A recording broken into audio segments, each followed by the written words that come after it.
오늘 주일 오후 예배를 제가 오랜만에 나온 느낌이 듭니다. 근데 찬양은 역시 우리 청년들이 찬양하는 것보다는 더 간절함이 묻어나게 우리 장년부가 더 파이팅이 넘치는 것 같은 그런 느낌이 들어서 새삼 청년부 아이들을 한번 혼내야 되겠구나 이런 생각이 제가 들었습니다. 하나님의 말씀 가운데 믿음에 관한 말씀은요, 성경 안에서 215절 그리고 구원에 관해서는 218절 이렇게 기록이 되어 있습니다. 반면에 돈, 재정, 이것은 얼마나 기록이 되어 있을까요? 무려 2500절 조금 못되게 많이 기록이 되어 있습니다. 굉장히 많지요. 근데 하나님께서 왜 이 경건한 이 성경 안에 물질에 대해서, 돈에 대해서, 재정에 대해서 그렇게 2489절이나 되는 그 2500절에 육박한 굉장히 많은 부분을 기록을 하셨을까? 이것을 생각해 보면 이유는 우리가 두 가지로 요약을 해볼 수가 있습니다. 다름 아닌 하나님의 말씀을, 복음을 전하는 데 있어서도 재정이 필요하기 때문이고요. 그리고 또 하나는 물질의 공급자는 다름 아닌 누구시다? 하나님이시다. 이것을 우리에게 선언하시기 위함이시라는 것입니다. 여러분에게 이것이 소망이 되어지시지요. 그래서 그 하나님께서는 우리에게 지금도 일용할 양식을 주시는, 너무나도 우리가 저항할 수 없을 만큼 큰 은혜를 주시는 최고의 아버지시다, 이렇게 고백할 수밖에 없다라는 것입니다. 그래서 물질이 필요할 때, 재정의 확대가 필요할 때는 우리는 하나님의 자녀로서 마땅히 하나님께 구해야 되는 것 또한 하나님 앞에 충성이라는 것을 여러분 기억하시기 바랍니다. 그러면 돈에 대해서 잠깐 생각을 해보면요, 돈은 선한가요, 악한가요? 돈은 선하지도 않고 악하지도 않습니다. 다만 돈을 쓰는 사람이 그것을 선한 목적으로 아름답게, 귀하게, 그리고 하나님의 뜻에 합당하게 사용된다. 그러면 그것은 너무나 선한 물질이기에 하나님께서는 계속 공급하여 주실 것입니다. 그런데 그 물질을 악하고 부정한 곳에, 그리고 오로지 나만을 위해서 사용한다 하면 그것은 하나님의 뜻에 합한 모습이 아니기에 하나님께서는 영원한 공급을 주시지는 않을 거라는 것이지요. 여러분이 이제 하나님의 마음은 충분히 이제 공감이 되실 거고요. 그만큼 재물은 우리에게 가끔은 유혹거리가 되어진다라는 것입니다. 우리의 마음을 조금 미혹하게 되어지는 순간들이 재정에 관해서는 꼭 있다라는 것을 조금 기억을 하시면 좋을 것 같습니다. 우리 이 자리에 함께 하신 모든 우리 성도님들, 물질의 주인이신 그 하나님께서 여러분에게 부어주시는 그 모든 은혜들을 풍성히 누리심으로 인해서 이 땅에서 사시는 동안 거룩한 부자가 되어주시길 주님의 이름으로 축원드립니다. 열왕기 하 4장에 오늘 함께 나눴던 이 말씀 안에는 엘리사 선지자의 주요 사역들, 특별히 5가지 이적이 연속하여 기록이 되어 있습니다. 근데 이 이적을 통해서는 하나님께서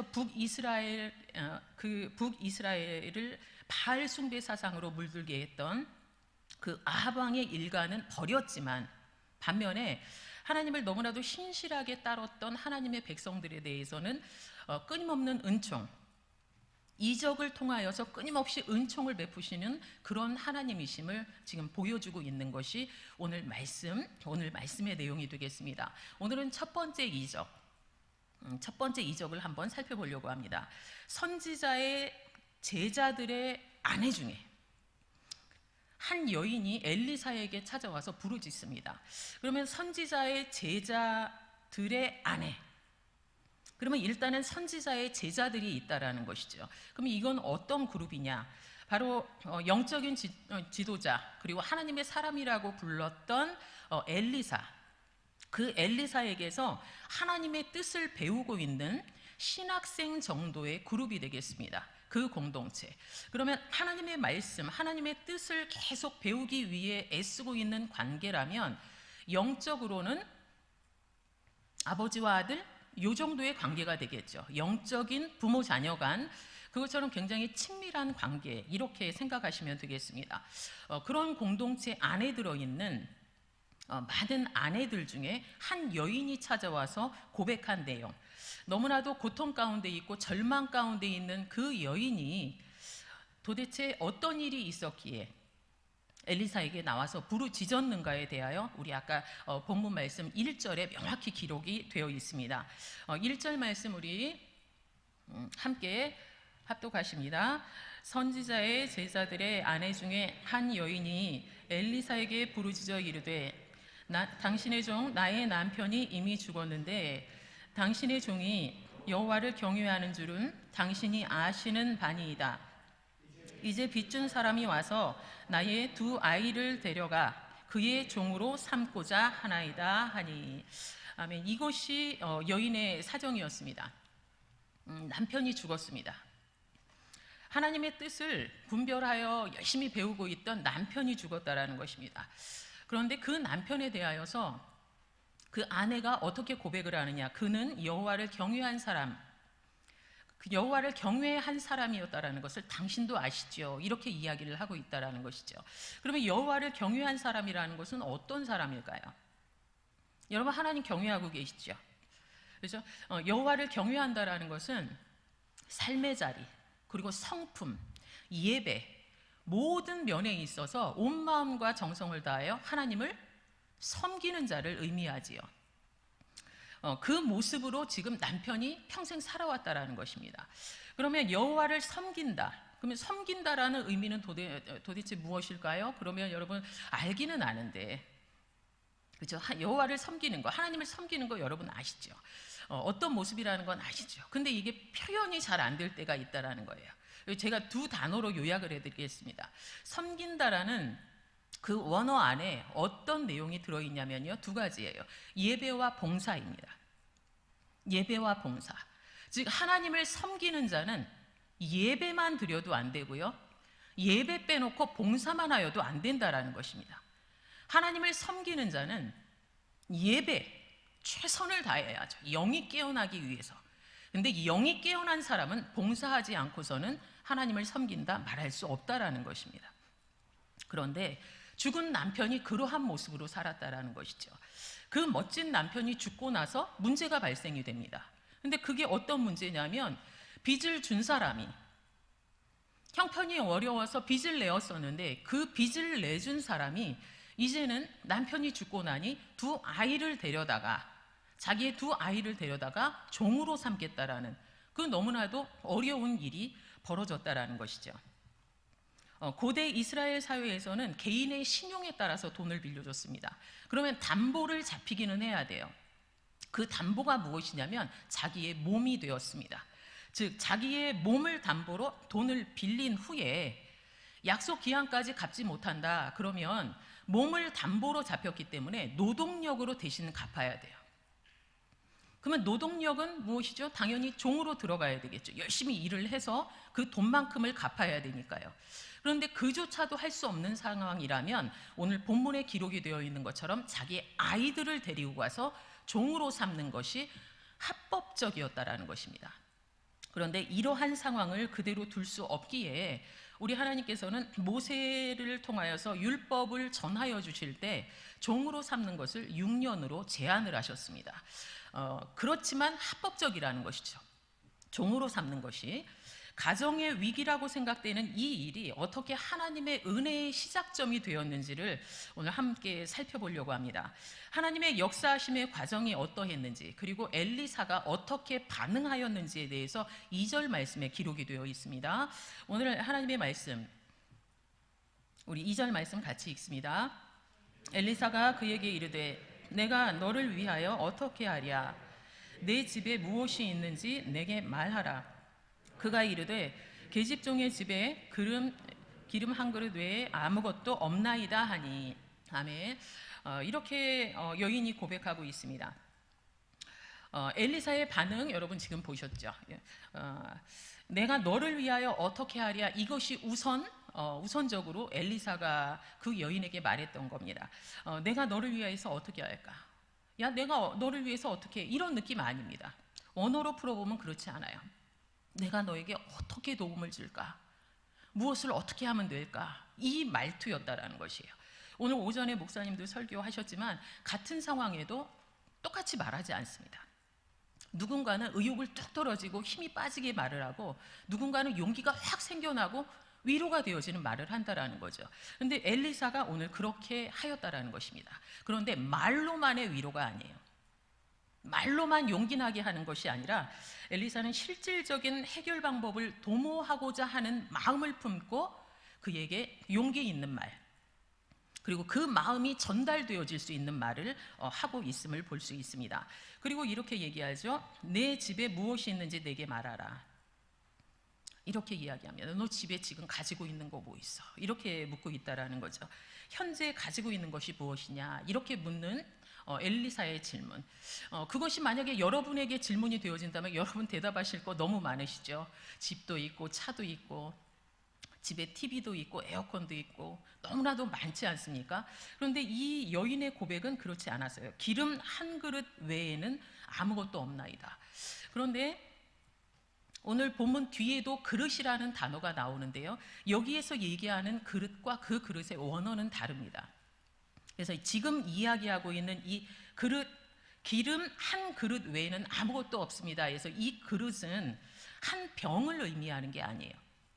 어떤 의미냐면요, 기름 부음을 받음이라는 의미를 가지고 있습니다. 즉 여인이 소유하고 있는 이 기름은 한 사람의 머리에 기름을 부을 정도, 즉 쭈루룩 이 정도밖에는 안 되어진다라는 것이죠. 그러면 이 여인의 현재 상황은 기름조차도 너무나도 극히 작은 양만 가지고 있는 너무나도 힘든 상황이었다라는 것이죠. 엘리사가 이제 할 일을 그 여인에게 제시합니다. 밖에 나가서 모든 이웃에게 빈 그릇을 빌려라. 근데 조금 빌리지 말라. 이렇게 이야기를 해요. 조금 빌리지 말라는 건 얼마만큼이라는 거예요? 많이. 네가 할 수 있는 만큼 최선을 다해서 빈 그릇을 빌려라. 이렇게 이야기를 하고 있죠. 그리고는 그 다음은 문을 닫아라. 이렇게 이야기를 합니다. 문을 닫으라는 것은 성경 곳곳에 나오지만 문을 닫으라는 것은 하나님이 이제는 은혜를 베풀어 주실 건데 하나님이 베풀어 주시는 그 은혜를 은밀하게 누리기 위해서, 그리고 오로지 하나님만을 바라보겠습니다, 이 마음을 유지하기 위해서 환경을 통제하라. 이렇게 말씀하고 있다는 것입니다. 여러분도 하나님을 올곧이 바라보실 때는 모든 환경을 정리하셔야 됩니다. TV도 끄고 전화도 내려놓고 전화도 핸드폰도 멀리 갖다 놓고 이렇게 환경을 통제하지 않고서는 은밀한 가운데 하나님을 만나는 것 굉장히 어려운 상황이라는 것이죠. 오늘 엘리사가 그것을 원하고 있다는 것입니다. 그 여인에게 정확히 명령하고 있다는 것이죠. 여러분의 삶의 자리 속에서도 하나님을 은밀하게 경험하기 위해서, 그리고 하나님과 아주 친밀하게 교제하기 위하여서 환경을 통제함으로 하나님 앞에 무릎으로 나아가는 그런 은혜가 있으시길 주님의 이름으로 권면드립니다. 그리고 그 여인에게 그 다음에 이야기를 하는 것이 참 불가능한 내용을 요구하는 것 같습니다. 무엇이냐면요, 그 모든 그릇에 기름을 부어서 차는 대로 옮겨 놓으라. 이렇게 이야기를 했어요. 근데 여기 제가 보면은 다 불가능해요. 그 모든 그릇에 기름을 부어서, 여기에서 얘기하는 붓다라는 것은요, 야차크라는 단어를 쓰는데요, 이 붓다라는 거는 퍼부어라 이 얘기예요. 아까 기름이 얼만큼 있다고 그랬어요? 머리에 쭈루룩 정도인데 이것을 퍼붓는다? 그것도 모든 그릇에? 이건 제가 아무리 생각해도 불가능해요. 모든 그릇에 조금씩 몇 방울씩 기름을 묻힌다면 모든 그릇에 그냥 조금씩 떨어뜨리겠지만, 근데 이거는 모든 그릇에 퍼부어라. 이것도 불가능한데 그 뒤에 말씀하는 대로 차는 대로 옮겨 놓으라. 이렇게 말씀을 하죠. 그러면 그 모든 그릇을 다 채우라는 의미, 이것도 불가능하게 느껴집니다. 그런데 엘리사의 이 말을 들은 여인은 그대로 순종하였다라는 것입니다. 그 순종, 여인이 했던 이 순종이 기적의 시작이 되어지는 시작 버튼이 되었습니다. 맨 처음에는 어땠을까요? 빌려온 그릇에 자기의 조금 있는 극히 작은 양의 기름을 붓기 시작했을 때는 이 여인은 그냥 옮겨 붓는 그런 느낌이었을 것 같습니다. 그런데 이것이 차요. 그 다음 그릇에부터는 계속 부어지는 것이 하나님의 능력을 직접 목도하는 그런 모습이 되었을 때 얼마나 뜨거운 감동이 있었겠습니까? 얼마나 손 떨리는 감동을 이 여인이 누렸겠습니까? 여러분 짐작이 되시죠? 우리 하나님은 우리의 모든 삶의 여정 그리고 삶의 상황 전혀 그것이 장애가 되어지시지 않는 능력의 하나님이십니다. 그래서 그 능력의 하나님께서 우리의 삶에 들어오셔서 모든 것들을 채워주시는 그 사랑을 우리에게 지금도 베푸시길 원하신다라는 것을 여러분 꼭 믿음으로 받으시기 바랍니다. 결과는 어떻게 되었을까요? 우리 6절 말씀 같이 읽습니다. 그릇에 다 찬지라. 여인이 아들에게 이르되 또 그릇을 내게로 가져오라 하니 아들이 이르되 다른 그릇이 없나이다 하니 기름이 곧 그쳤더라. 아멘. 언제 그쳤지요? 언제 그쳤습니까? 다른 그릇이 없습니다 하는 그때 이제 끝났습니다 하고 본인이 선언하는 그 순간에 모든 것이 멈춰버렸다라는 것입니다. 미리 알았더라면 그릇을 조금 더 준비했을 수도 있겠지요. 그런데 우리가 이 사건을 통해서 알 수 있는 것은 준비한 그릇만큼 하나님께서 다 채워주신다라는 것입니다. 그리고 우리가 준비한 것만큼 우리도 누리게 되어진다라는 것입니다. 하나님께서 부어주시는 그 은혜의 분량 우리는 정확히 알 수 없죠. 그러나 명확한 것은 우리가 하나님 앞에 드리는 그 빈 그릇만큼 하나님께서는 기쁨으로 채워주시기를 원하시면서 하늘의 모든 보고를 여시고 지금도 우리에게 부어주시기를 너무나도 원하시는 하나님이시라는 것을 여러분 꼭 마음을 다하여 믿으시기 바랍니다. 그리하여서 하나님께서는 우리에게 말씀하십니다. 내 입을 크게 열어라. 내가 채워주겠다. 그리고 내 믿음대로 될지어다. 이렇게 지금도 말씀하고 계시죠.